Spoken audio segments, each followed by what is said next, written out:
Hi guys, this is Ian from Imperium Gaming. So I'm coming out to you to ask for some advice. I'm playing in Heat 2 of the Grand Tournament. I'm taking my Night Lords and I've got myself down to 3 possible army lists. So I'm going to go through each one and then I would appreciate some feedback. I know there's going to be some people watching who are going to be playing, but I'm not bothered about that. So this is one of my choices. So I've got a Demon Prince, Psyker, 2 Malefic Talons. I've got Magnus, because I need some extra strength and psychic goodiness to bring to the battlefield. I've then got 3 troops choices in the form of 3 cut and paste Chaos Space Marines with a plasma gun in each. I've got a squad of Noise Marines with Sonic Blasters and a Blast Master. I've got 2 Rhinos, so I've got the option to put all 4 of these units in those 2 vehicles. And then I've got a Leviathan Dreadnought. So this is a Hellforged Leviathan, so he's got Butcher Cannon and Gravflux Bombard. And then I've got a Khitan Ravager that I've just had converted recently. So this is 2,000 points. I think it's pretty tough. I think it's pretty strong. It's fast in the point of view of having a flyer, another flyer, and this thing that moves at 12 inches as well. So I can get across the table fairly quickly. For those of you who don't know what a Khitan Ravager does, it's got a single weapon for missile fire. It shoots 8 shots, strength 8 I think, AP minus 2, 2 damage per shot. And in close combat it really does rock. Everybody knows what Magnus does. He is an absolute beast. So I'm planning on having Warp Time as at least one of his powers, so that he can move one of these 2 or this unit here, or even the Leviathan forward to get them into either shooting or close combat range. So there's plenty of options, and then I've got these 4 units with the 2 Rhinos to allow me to objective grab if needed. So that's option number 1. So this was the first list that I came up with. I'll just cut across to option number 2. So I forgot to mention in the previous list that gave me 4 command points. So now I'm in a position where I can look for 6 command points, and I've now got a Sorcerer on a Disc of Chinch, because I want to keep that extra level of psychicness in there. I've got someone who suspiciously looks like Conrad Kurz, so that's a Chaos Lord with a jump pack. And then I've got a Hellforged Sicaran, so a couple of las cannons and the twin auto accelerator cannons. 3 squads of 5 Chaos Space Marines, still with the plasma gun in each.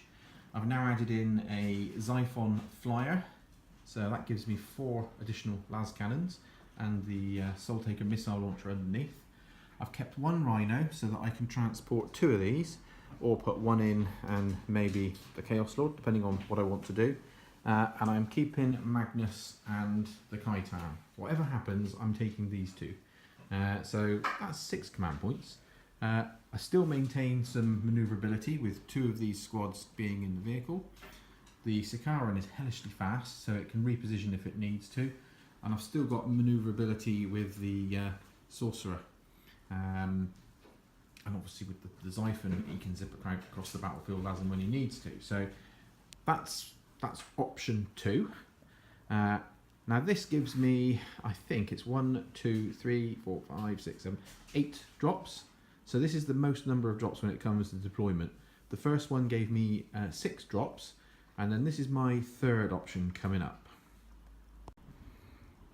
So guys, this is option 3, and at the moment I think I quite like this option. So this is a battalion. So we have 3 troops choices. We've got the squad of 5 still with the plasma, and then 2 squads of 6 now still with the plasma in each squad. I've got 3 HQs. I've added in a Warp Smith to provide some healing to my vehicles. I've kept the Sorcerer, I've kept the Chaos Lord. Obviously I've still got Magnus and the Khitan, but I've added in a Spartan. Now the reason for this gives me 8 las cannon shots and a twin heavy bolter, but it will allow me that if I want to castle up in the beginning of the game, all 3 of these units, and possibly all of these, can go inside that one vehicle, which would give me 3 drops. Now I've still got to check, so if anybody knows the answer, I don't know whether the Sorcerer on the disc can actually go inside it or not. I've got to do that digging around. Even if you can't, that will still be 4 drops when it comes to deployment. Now I know I could be stolen on, I could have the initiative taken from me, but this gives me 9 command points. 9, that's a lot of command points for me to use. Bearing in mind, this thing, whilst it's alive, and it is a walking bomb, I will be charging that forward as quickly as I can, and I'll be triggering the Demon Forge both in the shooting phase and in the assault phase. So re-rolling hits, re-rolling wounds. That thing kills what it targets as a rule. And obviously with Magnus coming alongside, I'm going to have some real nasty psychiness to go with it. And we've still got the Sorcerer as well to provide support. And this guy, because I'm Night Lords, I can use the Claws of the Black Hunt. So he'll be Strength 5 with an extra attack and doing D3 wounds on each attack at AP -3. So he can hold his own a little bit. Not greatly, but a little bit. And this guy, of course, is a standard Warpsmith. He's got a melter gun and a flamer. He can heal, but he can also curse vehicles. And he's okay in combat because he's got power axe.